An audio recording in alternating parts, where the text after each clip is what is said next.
So hello friends, welcome back to my channel. তোমাদের অনেক অনেক স্বাগত আমার চ্যানেলে। তো আমরা দীঘা যাচ্ছি। তো দেখো, আমরা সবাই এখন বাসে বসে পড়েছি। তো আমাদের ট্যুর হচ্ছে, ডেস্টিনি হচ্ছে দীঘা। তো দেখো, সবাই হাই আমি করতে বলছি কিন্তু কেউ হাই করছে না। তো সেখানে গিয়ে আমি আরও ভিডিও করব। এই যে আমার পাশে বসে রয়েছে দিদি, আর ওই পুচকিটা তো ঘুমিয়েই পড়েছে, কারণ আমরা সকালবেলার বাসে উঠেছিলাম। তো এই যে চলে গেলাম দীঘার যাওয়ার পথে। তো মাঝ রাস্তায় বাস দাঁড়িয়েছিল, সেখানে ওর দু ঘুম হয়ে গেছে। ও দুবার উঠেছে, আবার দুবার ঘুমিয়েও পড়েছে। তো দেখো, আমি হাই করতে বলছি, এই যে হাই করছে। তো এবার একটু একটু আদর খেয়ে নিচ্ছে নিজের পিসির। তো এখানে না, এটা কোলাঘাটে বাসটা দাঁড়িয়েছিল, সেখানে যার যার যা চা জল খাওয়ার সেগুলো খেয়ে দিয়ে আবার বাস আমাদের রওনা হয়ে যাবে দীঘার উদ্দেশ্যে।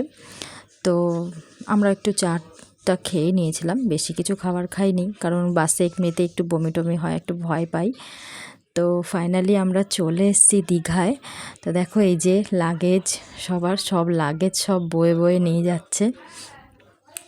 তো এবার আমরা হোটেলে গিয়ে সব লাগেজ রেখে প্রথমেই আমরা যাব একটু প্রথমে সমুদ্র দেখতে। তো সমুদ্র যাব, আমরা প্রথমেই বলে নিয়েছি যে আমরা প্রথমে এখন ড্রেস চেঞ্জ করব না, প্রথমে সমুদ্র যাব, সমুদ্র দেখব, তারপরে এসে ড্রেস চেঞ্জ করব।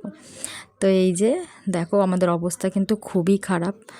আমার ননদের অবস্থা তো আরও খারাপ হয়ে গেছে, ও সারা রাস্তা বমি করতে করতে এসছে।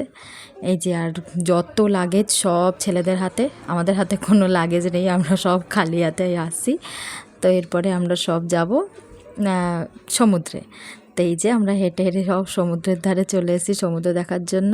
কারণ দীঘা এসে যদি একটু সমুদ্র না দেখি প্রথমেই, আমাদের মনটা একটু ভালো লাগছিল না। আসার সময় রাস্তার মধ্যে প্রথমেই তো দিদি বলছে আমার শরীর ভালো লাগছে না, আমি গিয়েই প্রথমে ঘুমাবো, তারপরে আমি বিকেলে বেরোবো। কিন্তু জাস্ট বাস থেকে নামার পরে যখনই একটু শরীরটা ঠিক হলো, আর সমুদ্রের ধারে যাওয়ার থেকে কেউ আর নিজেকে আটকাতে পারলো না। সবাই মিলে প্রথমে চলে গেল সমুদ্র দেখতে, না প্রথমে সমুদ্রের ধারে যাব।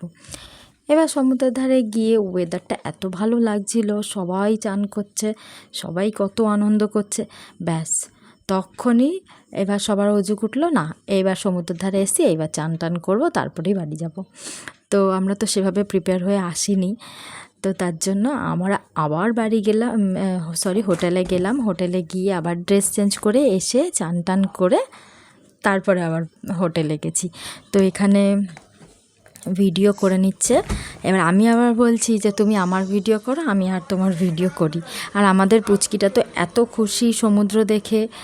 ও এর আগের বার এসেছিলো, আমরা এর আগের বার দীঘা যখন এসেছিলাম তখন ও আরও ছোট ছিল, তো এবার ও একটু বড়ই রয়েছে। তো ও বিশাল খুশি। আমরা সমুদ্র দেখে ওখান থেকে চান টান করে আমরা এবার বাড়ির দিকে চলে যাচ্ছি, হোটেলের দিকে। আমরা আবার খেয়ে দিয়ে ঠিক বিকেলবেলার দিকে বেরিয়েছি। তো দেখো কি বলছো, ও একদম মাথা খারাপ করে দেয় সবার।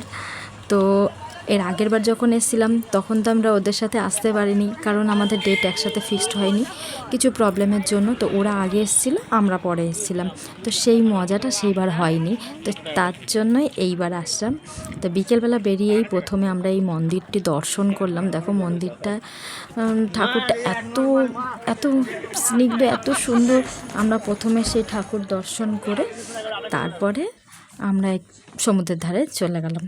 তো বিকেলের ভিউটা দেখার জন্য, সন্ধ্যের ভিউটা এত ভালো লাগে, আর ওখানকার যে হাওয়াটা দেয় এত মনটা শান্তি করে দেয়, যে ঠিক গঙ্গার ধারে বসা আর সমুদ্রের ধারে বসা মানে এত ভালো লাগে।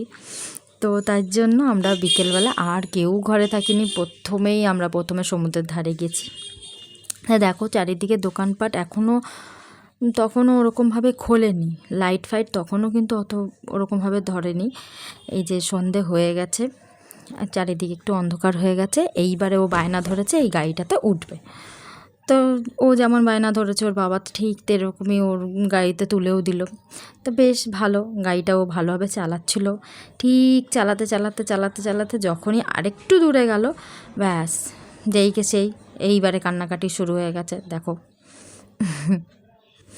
বলছে আমি আর গাড়িতে উঠবো না, আমাকে এবার নামাও, আমাকে এবার নামাও। আচ্ছা বলো তো, গাড়িটা চড়ার জন্য তো একটা দাম নেওয়া হয়, এবার সেই ও তো অর্ধেকটাও যায়নি, তার আগেই এত কান্নাকাটি করে নেমে গেছে, কিন্তু গাড়িওয়ালা কি আর দাম না নিয়ে ছাড়বে? পুরো টাকাটাই নিল।